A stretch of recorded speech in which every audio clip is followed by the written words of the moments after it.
I want to talk about Barry Harris's 5-4-3-2-1 approach. This is a series of licks, and we're going to go a lot further than what I've seen anyone talk about. We just had Tim Fitzgerald do a masterclass on this idea from Barry Harris inside Chase's Guitar Academy. Tim studied directly with Barry Harris, and what I want to talk about is my perspective on this approach.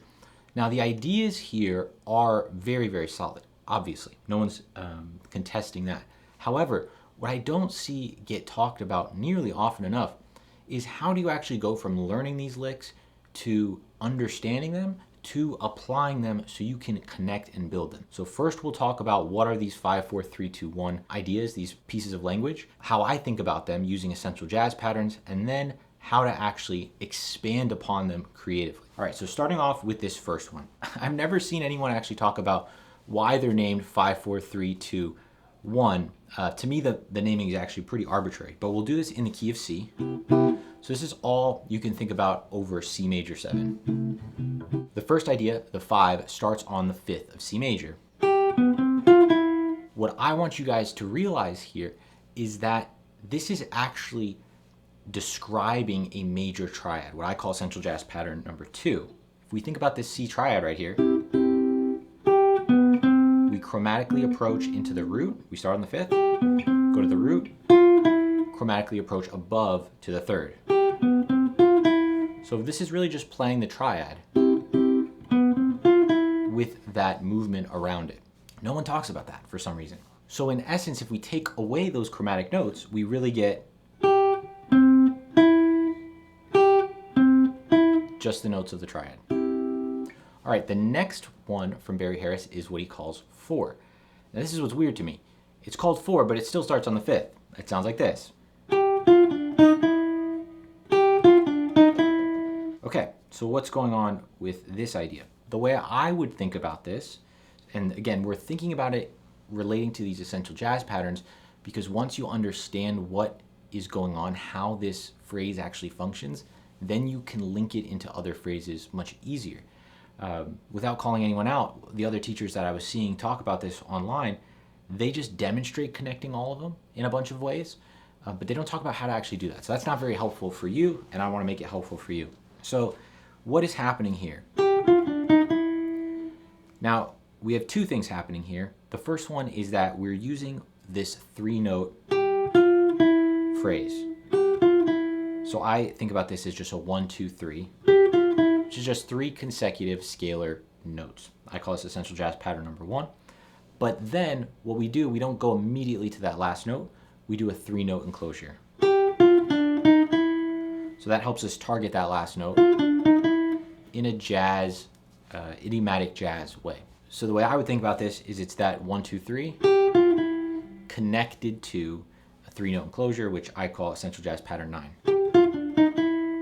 So together we're starting to build a vocabulary. And that's what's happening with essential jazz patterns, is you connect them with each other to form these longer phrases. No one really talks about that. They just want you to basically memorize these licks and intuit how to combine them. But I think we can be a lot more systematic with this to speed up our learning process. If you guys want the PDF for this, I just opened up the Jazz Guitar Vault. It's totally free. You can just sign up down below. Please leave me a comment on this video though that says Vault to let me know that you signed up. All right, so that's 4. We did 5 and 4. Let's talk about 3. So again, you might think Barry Harris's 3 lick starts on the 3rd, but no, it starts on the 5th. And it sounds like this: 3, 4.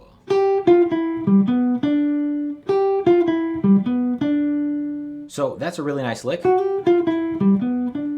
Again, let's break down what's actually happening here. We have that 1, 2, 3 again, but then we do what's called a pivot arpeggio. And the way I think about this is when you have a note, you jump down a 6th, and then you go up an arpeggio from there. So this is basically an E minor 7 arpeggio, but the E is up high, and then we go to the 3rd down below, 5th and 7th, ending on that 9th.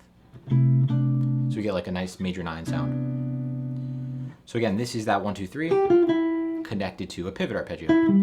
What we're going to do in a minute is show you how you can keep going with this and take one of these ideas and connect any of the essential jazz patterns. And I'll show you a bunch of different examples so you know exactly how to do this for yourself on whatever tune you're practicing. Let's take a look now at Barry Harris's 2 lick, which sounds like this. So again, a really nice lick, especially on guitar. We do this kind of chromaticism all the time because it's all on one string. We can slide. The way I think about this one, we have that same 1, 2, 3, but then what do we have? We have this continuous chromaticism. And this is phase 3 of what I call the Master Improvisation Blueprint. It's the last 3 of 9 essential jazz patterns, which is a brand new course starting very, very soon inside Chase Guitar Academy. If you want to be part of that cohort, you're going to want to sign up on a 7-day free trial. So that chromaticism, this is continuous chromaticism. There's a bunch of ways of approaching this. I'm going to go into all of the different ways in that curriculum. But this is essential jazz pattern number 7. So we're connecting the first pattern with the 7th pattern. And then lastly, what we would call the 1 idea. This is Barry Harris's way of connecting all of those ideas we did into one big line. And it sounds like this.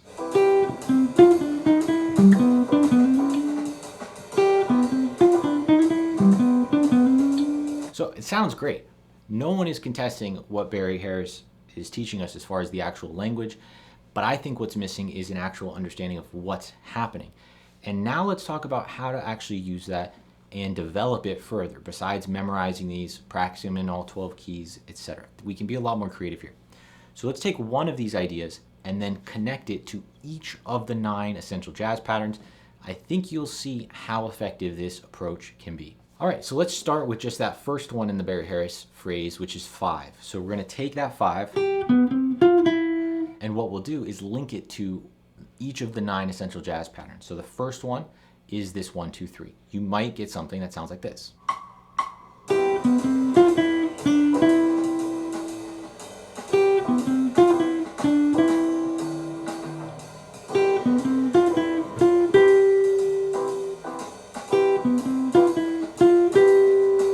Okay, so I actually showed you 2 different examples there. The first one is going between E and D, and I'm thinking of this 3-note consecutive group, D, E, F. And that last part of it, we're just gonna end on a note that we like to resolve on. The second example I did was using E, F, G. So you can see how that's a different 3-note group we might use to connect in. The whole time I'm thinking melody. I'm not thinking rules. I'm not thinking about what does 4-lick mean or 3-lick mean. I'm just seeing these different essential jazz patterns. All right, let's do the same one, but now let's connect to essential jazz pattern 2, which is triads. And that sounds like this.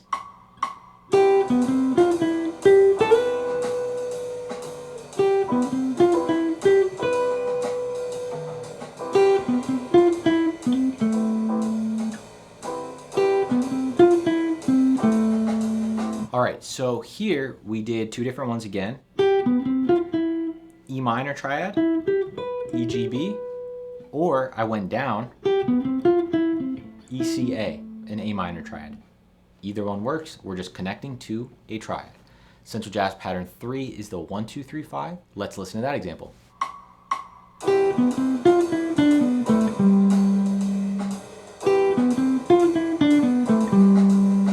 So after we play our lick, we're going to do 1, 2, 3, 5, but this is from the 5th. And we're going to do it reverse. So D, B, A, G,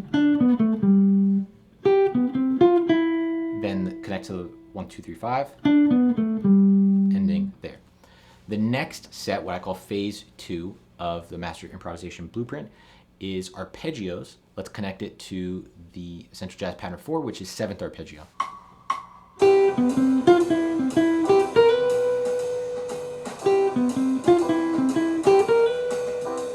Hopefully at this point you are getting the idea here.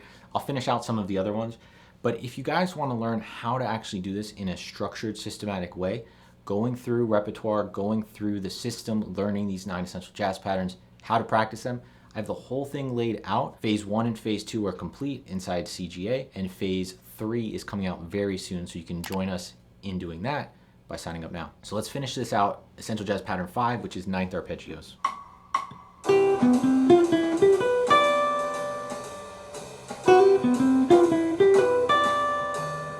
So with that one, the ninth arpeggio gets us to the ninth of C major. Essential Jazz Pattern 6 is our pivot arpeggio, and we might have something like this.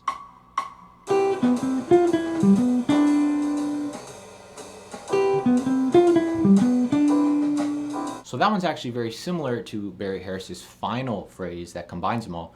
We just didn't put the enclosure in the middle of that. We just went right to that instead of, right? But now hopefully you're starting to see that these are building blocks. You can kind of piece them together in your unique way depending on what you're hearing. We don't have to be rule-based or think about scales. I'm not thinking about scales at all when I'm doing this. It's identifying these very specific patterns that are actually useful. It's not a whole 7-note phrase. It's very simple 3 or 4-note ideas that you start to combine with sound. So it's very cool once you're able to understand these patterns and piece them together. Now let's look at some of these last ones. We're going to connect this idea with Essential Jazz Pattern 7, continuous chromaticism, but we'll do it in a different spot than what Barry did, and it sounds like this. 3, hold. All right, moving along, Essential Jazz Pattern 8 is a 2-note enclosure. Let's hear that one.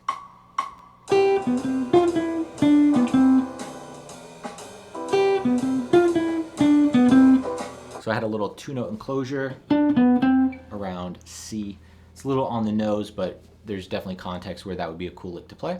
And then the last one is a 3-note enclosure, which sounds like this.